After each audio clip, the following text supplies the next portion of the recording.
10 minutos para las 9 de la mañana, seguimos platicando con el coordinador del grupo parlamentario del PRI en la Cámara de Diputados Federal, con el doctor César Camacho Quirós, que está en cabina, que nos visita este día. Y bueno, pues yo señalaba lo que algunos califican como el principal problema de México, que es la corrupción y la impunidad. Tú no lo señalas, César, sin embargo, son actores políticos, intelectuales, académicos, periodistas reconocidos quienes dicen que ese es el gran flagelo de este país. De hecho, te doy un dato. Según María Amparo Casar del INCO, la corrupción le cuesta al país entre 2 y 9 puntos del PIB, es decir, hasta 1.5 billones de pesos. Yo creo que no hay divergencia en los puntos de vista, sino complementariedad. Déjame explicar, Emanuel. Estos son fenómenos que influyen o que afectan, que existen obviamente. Yo coincido, María Amparo es una mujer seria y que documenta sus afirmaciones. Esas cuestiones agravan lo que yo describí como los dos principales problemas, la inseguridad y la necesidad de mayor crecimiento económico. La impunidad está asociada a la inseguridad, es decir... ¿Y la corrupción también? Y la corrupción también. Y la corrupción también es un factor que pega al crecimiento económico, porque también en un país donde... los inversionistas extranjeros, por ejemplo, tienen que considerar entre los gastos que van a ejercer para establecerse en un lugar, cuánta lana le van a dar a alguien. Bueno, obviamente, pues hay gente que a lo mejor piensa dos veces si México es el destino de sus inversiones. No, yo creo que esos fenómenos están allí y le pegan al estado de situación que guarda México. Y justamente, Emanuel, para acreditar que estamos primero absolutamente conscientes de esto, el asunto número 1 de la agenda del PRI y ahora de la agenda de la Cámara de Diputados es completar el esquema normativo en materia de transparencia y rendición de cuentas y anticorrupción. Ahí está. Hay dos cosas, un compromiso o una obligación legal, porque hay un transitorio que nos obliga a que a más tardar en mayo esté completo el esquema y está abierta una discusión nueva para seguramente en los siguientes días acercar posiciones a propósito del esquema que va a obligar, por cierto, a todos. Me explico. Hay leyes de carácter federal, o sea, solo para la federación, o leyes estatales. Ahora, en esta materia estamos acudiendo a las leyes generales. Esto es, que una ley del Congreso obliga por igual a la Federación, al Estado y a los municipios, y por igual a la Presidencia de la República, al Poder Legislativo, al Poder Judicial y a los organismos constitucionales autónomos, que ahora hemos creado, por cierto, una variedad enorme, es decir, desde el Banco de México, la Comisión de Derechos Humanos, el INEGI, el INE, el INEE, la... Comisión de Competencia Económica, de Evaluación Educativa. Es decir, es tema, y yo creo que es un tema que le ha restado no solo calidad a la gestión pública, calidad a la democracia, y la gente vive insatisfecha con una cuestión que vale la pena decir, y no es evasión, es el fenómeno de la corrupción. Se agrava, se agudiza cuando aparece en el sector público, pero no es privativo del sector público, Es decir, la corrupción como una expresión anticultural que cuando ocurre en relaciones incluso de negocios o cuando hay un servidor público corrupto y un particular corruptor. Es decir, la corrupción somos todos. Esa frase famosa, impactante y contundente. Es lapidaria, es terrible. Y yo no la suscribiría para no perder mi carácter de optimista sin remedio, pero creo que primero hay que hacerse cargo de que el fenómeno existe. ¿México es un país corrupto? No, yo creo que es una expresión muy severa que sería triste suscribirla. ¿Tenemos remedio los mexicanos? Yo creo que debemos tener remedio y la ley, Emanuel, la ley es un vehículo, la ley es un instrumento, pero al final el reto es de carácter cultural, es decir, hay que cambiar patrones de forma de pensar para cambiar patrones de conducta. Fíjate que alguien describía que los tres jinetes del apocalipsis mexicano son la corrupción, la violencia y la pobreza, que se han disparado en los últimos años en este país. ¿Qué ha fallado, César? No has hablado de la pobreza y creo que es un punto clave porque fíjate que la pobreza en México creció a 55.3 millones de personas de 2012 a 2014, según el Coneval. Esto es pobres 45.5% de la población. Mira, todas las cifras, las estadísticas tienen que ver mucho con cómo las interpretas, cómo las fraseas. Los datos de Coneval revelan que la pobreza extrema se ha reducido, por ejemplo. Es otra manera de interpretar lo mismo. Hay un fenómeno asociado, la población ha aumentado. Entonces, por un lado, la política de población, si no es exitosa y hace que el país no crezca exponencialmente, dificulta este ejercicio, este fenómeno. Por eso, para el presidente Enrique Peña, los programas de carácter social, Prospera, la cruzada contra el hambre, ha ido avanzando y tomando carta de naturalización. El hecho y un sesgo, una variante de los programas sociales que durante muchos años, y lo digo porque también ocurrió en los regímenes priistas, consistió en dar. Es decir, dar, en algo que parece que no hay llenadera o no tiene fondo. La política asistencial ha dado paso a una política de corresponsabilidad. Los comedores comunitarios donde la gente participa y aporta lo mejor que tiene, que por cierto no son cosas físicas y materiales, sino es su trabajo, su capacidad, su actitud fraterna, casi diría maternal, en la montaña, en sitios alejados donde las madres de familia, con los bienes que provee el gobierno, los programas de carácter social, que hacen comida caliente, desayunos, que a la gente le elevan la condición no solo de orden alimentario, sino de autoestima. Son programas complejos, nunca alcanza para todos, pero creo que la política social del presidente Enrique Peña Nieto ha ido cobrando carta de naturalización. Esto no ha fallado, no, ha sido eficiente. Yo lo que creo es que siempre es insuficiente, o sea, va en el camino correcto, pero siempre vamos atrás del tamaño de la necesidad. Pero bueno, aquí además de que faltan acciones, yo lo que creo faltan es programas. El dinero con el que se sufragan los programas sociales, aunque sea importante la cifra, no alcanza. En los recortes que el presidente de la República anunció como una necesidad de ajustarse, hay que hacer lo que se debe. Y yo creo que un estado que bien resulta emblemático para este tipo de cosas es justamente Tabasco.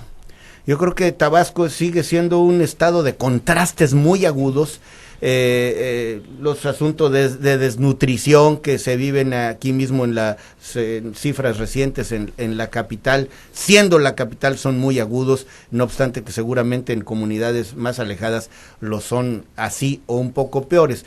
Yo por eso insisto, Emanuel, en que sin perder la visión de lo nacional, de lo estatal, hoy estamos frente a la posibilidad, en el muy corto plazo, de contar con una autoridad sensible, con una mujer que es Liliana Madrigal, que conociendo como conoce estos fenómenos desde el ámbito nacional, se me olvidó darte un dato.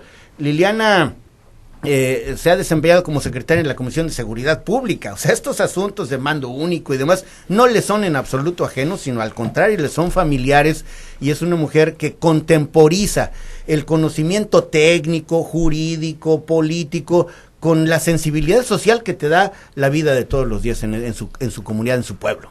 Falta un minuto para las 9 de la mañana, seguimos platicando con César Camacho. César, el tema de los moches a los diputados federales se ha comentado muchísimo. Es una práctica que se inició en el año 2000, según tengo entendido, cuando el PRI pierde la presidencia de la República y permite a los legisladores de tu partido contar con recursos para obras en sus distritos y municipios. Se trata, para que la gente lo tenga claro, de un fondo del que diputados de los distintos partidos, especialmente se mencionan a los del PAN, que son los que han estado en el ojo del huracán, han etiquetado para pedir cuotas o moches, así los califican, de 10 o 15% a los alcaldes.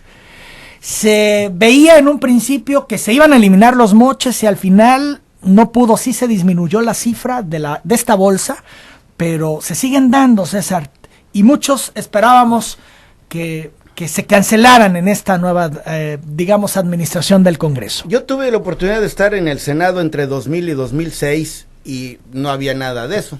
Fui diputado entre 2006 y 2009 y tampoco había.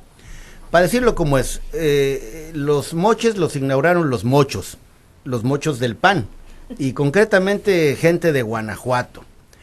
Por eso tienen un inevitable color azul. Justamente porque la operación fue tan laxa, las reglas de operación fueron tan laxas, permitieron que un diputado dijera, no solo quiero tal obra, sino quiero que la haga tal compañía. Entonces, bueno, justamente eso permite, da pie a este tipo de cuestiones. Pero quiero decir que ahora se mantiene un fondo que no es de moches, porque primero todo es público. Se dispusieron recursos suficientes para que cada diputado de los 500 que integramos la Cámara, y lo digo de cara ahora sí que a los tabasqueños, porque este es el programa que no solo se escucha más en Villahermosa, sino en todo Tabasco y estados vecinos. Lo que ocurrió es que a cada diputado, por eso lo puedo afirmar tan categóricamente, se le asignaron 20 millones de pesos, con reglas de operación como estas. Nadie puede operar por sí el programa. Solo hay dos instancias de operación, el Estado o los municipios. Fíjate qué buena pregunta me regalas. Liliana, Pilar, Gina, tuvieron sus 20 millones de pesos cada uno, y resulta que la forma de operar es o el Estado o el municipio, gobiernos que no tenemos.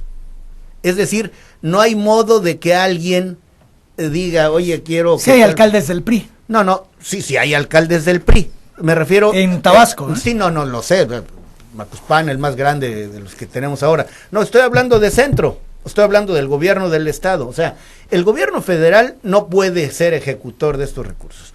O lo hace el Estado o lo hacen los municipios. Está en el presupuesto egreso de la Federación y se tendrá que transparentar con toda precisión el destino específico de los recursos.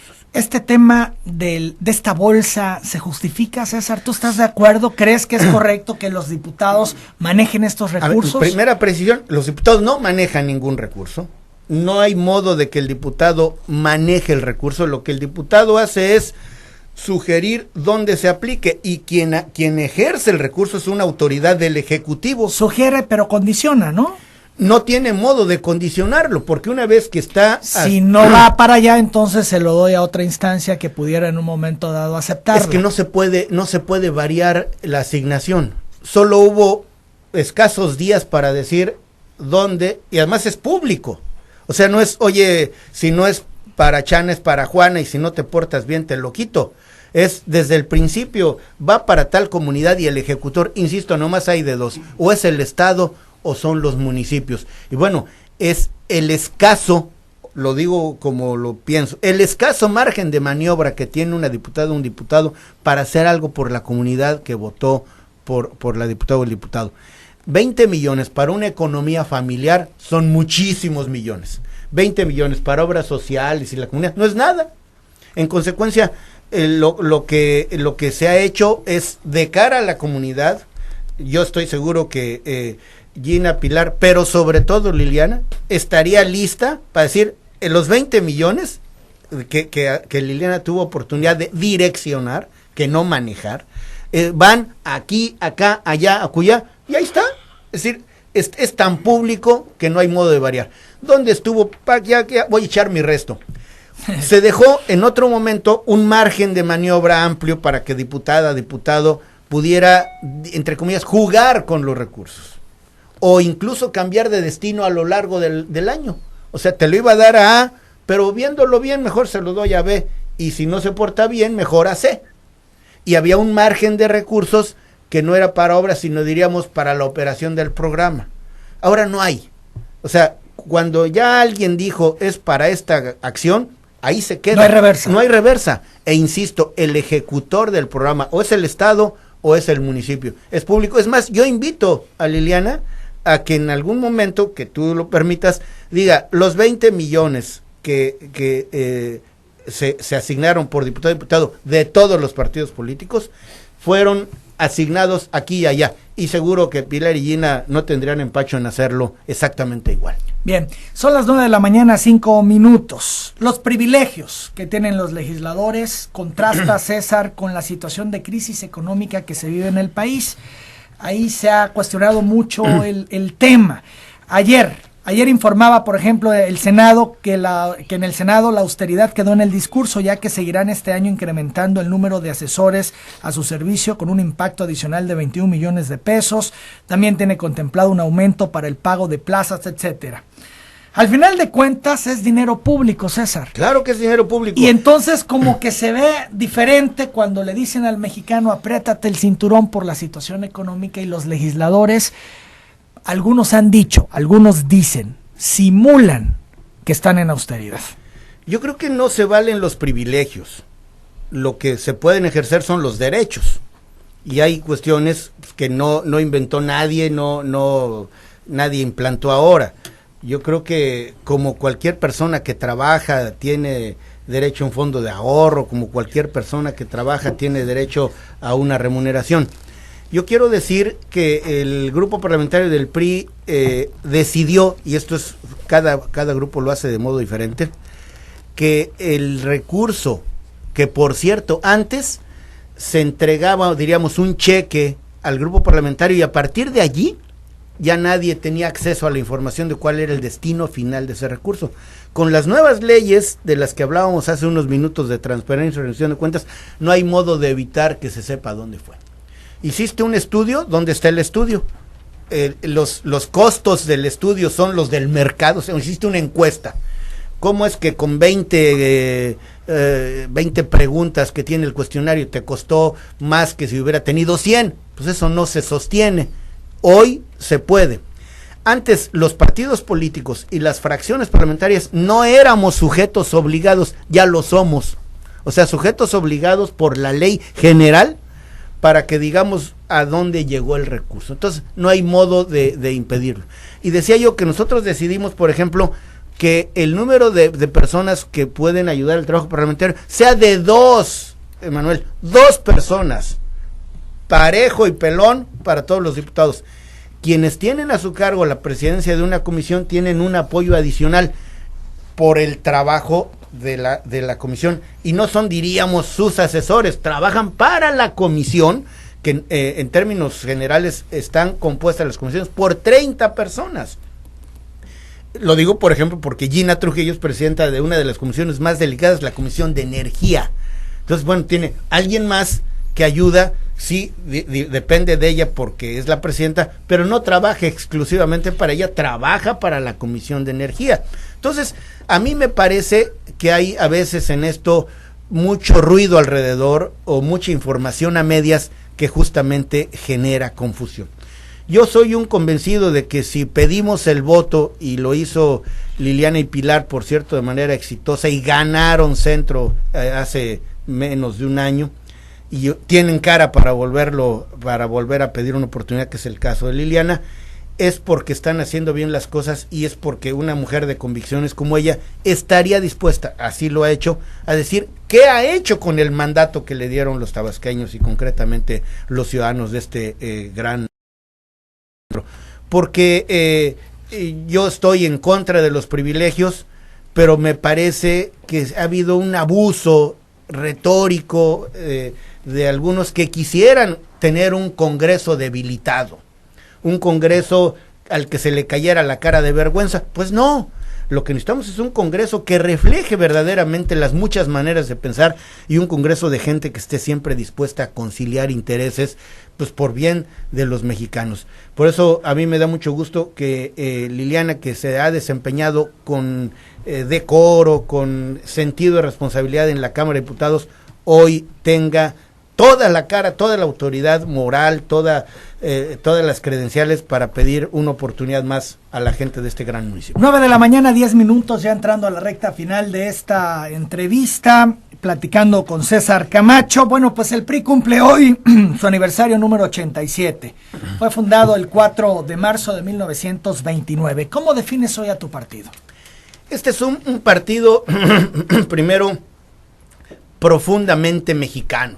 Parecerá una obviedad, pero es un partido que refleja el sentir de la mayoría de quienes vivimos en este país. Dicho de paso, somos el partido que tiene la mayor militancia de todos los que tenemos registro. Es un partido verdaderamente nacional, o sea, nosotros estamos en todas las secciones electorales del país. Otros partidos tienen fortaleza en algunos sitios, pero en unos lugares más no son conocidos. Este es un partido de claroscuros. En su larga historia, primero como un partido hegemónico casi único, bueno, estábamos solos en la escena y a veces la falta de competencia te hace arrellanarte, te hace que bajes la guardia y las pilas.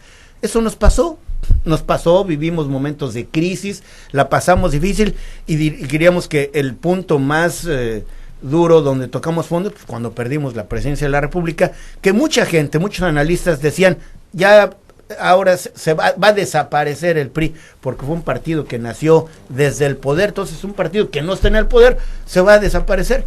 Y vivimos un momento difícil, diríamos que 2000 fue difícil y 2006 fue peor, o sea, todavía fuimos más abajo, pero es un partido que ha aprendido de sus reveses, un partido que sabe dónde están sus problemas. Clarito, fue un partido que durante muchos años fue de gente de edad media hacia arriba. Hoy es un partido subrayadamente de jóvenes. Liliana es la expresión palmaria de lo que estoy diciendo, y Liliana tiene dos factores, diríamos dos en uno, es joven y es mujer. Somos el partido que más mujeres ha postulado. A nosotros no nos costó ningún trabajo ni nos cayó de peso la disposición constitucional de tener paridad en las candidaturas. Y bueno, pues por eso a mí me da mucho gusto que sea un partido que se ha sabido renovar, que ve para atrás nomás como referencia, que no vive de prestado de lo que fue. Es un partido que vive de hoy y viendo para mañana. Pero ya no gana elecciones solo, tiene que ir en alianza, se tiene que aliar porque ya no le da por sí solo. Yo creo que las alianzas son naturales en la política y en un buen número vamos aliados, en algunos sitios vamos solos, ¿eh? No quiero equivocarme, pero en la elección de 2015 fuimos solos como en 80 o 100 distritos. Aquí en Tabasco fueron solos. Bueno, Liliana misma y Pilar así fueron. Es decir, ya no tengo las cifras tan frescas, pero en muchos sitios fuimos solos y ganamos solos.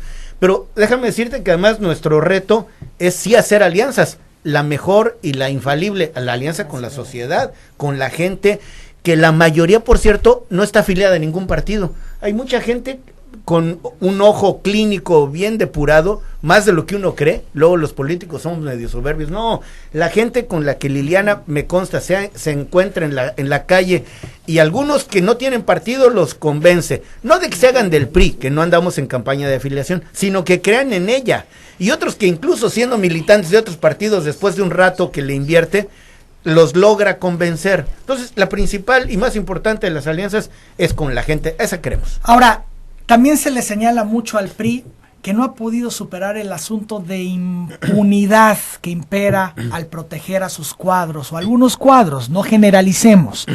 Y hablan, por ejemplo, de un Romero de Champs que dice tanto daño le ha hecho a Petróleos Mexicanos, que se ha enriquecido. Son señalamientos que hacen algunos actores y trabajadores que incluso han presentado denuncias penales contra Romero de Champs. Y dicen, y ahí está, y ahí siguen, y va de un puesto a otro, de un cargo a otro, y lo premian.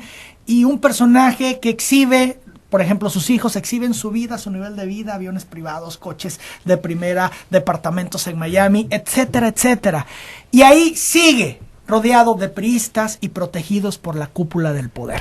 Yo creo que en esto hay muchas verdades a medias, partes de las historias que... ¿Leyendas urbanas, César? Algunas sí, francamente sí lo son. Yo creo que el PRI, y me atrevo a decir que así piensa la inmensa mayoría de los mexicanos, no quiere que nadie aproveche y abuse del poder, de cualquier corte. Y lo que creo es que el PRI es un partido de la legalidad. O sea, no tiene que defender a nadie. En todo caso, si alguien tiene algo, que se defienda a sí mismo y que que se haga, que responda de lo que eventualmente de sus actos, le diga, ¿no? de sus actos. Y yo creo que este es un partido que cumple con la ley y está listo para que cuando la ley es insuficiente o caduca, vieja, inservible, pues cambie la ley. Pero la sensación que nos deja algunos ciudadanos, y yo me incluyo en este análisis, a veces no me mandan el mensaje correcto. Por ejemplo, ahorita los señalamientos contra el gobernador Duarte, ¿no? Lo que expresa la sociedad veracruzana, el repudio a su gobernador. Y bueno, pues pareciera de pronto que sí se van a meter a jalar las riendas y a hacer una investigación y tal, y de pronto como que da en reversa. O el caso de Humberto Moreira, el daño que le hizo a Coahuila en el endeudamiento tan brutal que dejó a Coahuila, por ejemplo, y luego lo premian. En fin, hay casos ahí en la mesa, César, que pues cuestiona y dice uno, pues ¿de qué se trata? Yo lo que creo es que cada quien va a responder de sus actos y el PRI no cobija ni protege a nadie. Lo que sí creo también es que el tiempo electoral es propicio para generar un clima de crispación, que los generadores de ese clima lo que quieren es tener ganancias en este mar revuelto. Yo creo que si hay alguien que la debe, es alguien que la pague, quien quiera que sea, de cualquier partido político. Yo creo que, y bueno, ustedes saben mejor que yo de el círculo de Andrés Manuel, que se las da de austero y parece que no lo es, pero no nos atengamos a señalamientos superficiales, vayámonos a fondo. Insisto, y si alguien abusa del poder para tener beneficios propios, no merece tener una oportunidad. Yo insisto, y porque esa es mi convicción, y a eso vine esta vez, habría que revisar a Liliana Madrigal, ella y su familia y sus condiciones personales, para ver si es una gente que merece que le entreguemos la administración de la casa en común.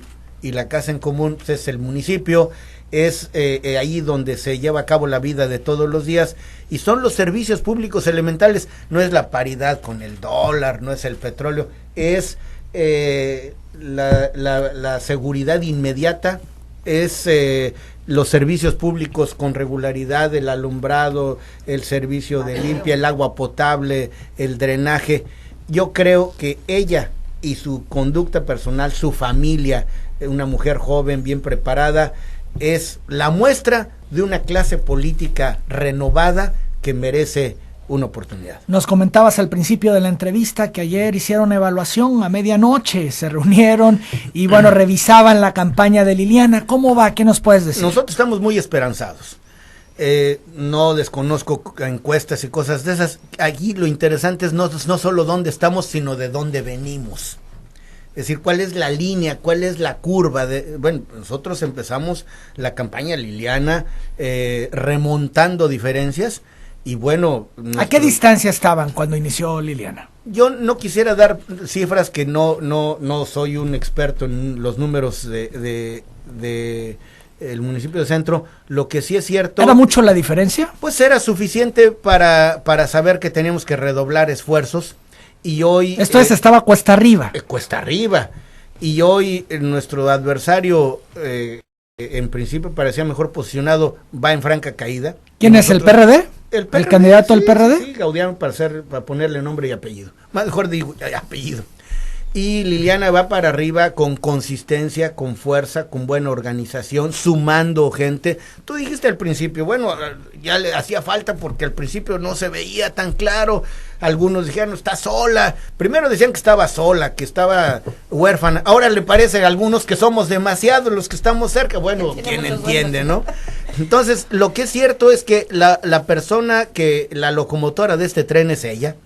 Habemos muchos, incluso algunos, que respetamos los derechos políticos de los tabasqueños porque ni votar podemos, ni aspiramos, pero es nuestro derecho político hacer causa común, ayudar en el trabajo de organización, siempre respetando estos trabajos. Andrés Aguirre, un compañero diputado del Estado de México, está a cargo de la elección de parte del CEN. Felipe Cervera, diputado federal también de Yucatán, es el delegado general.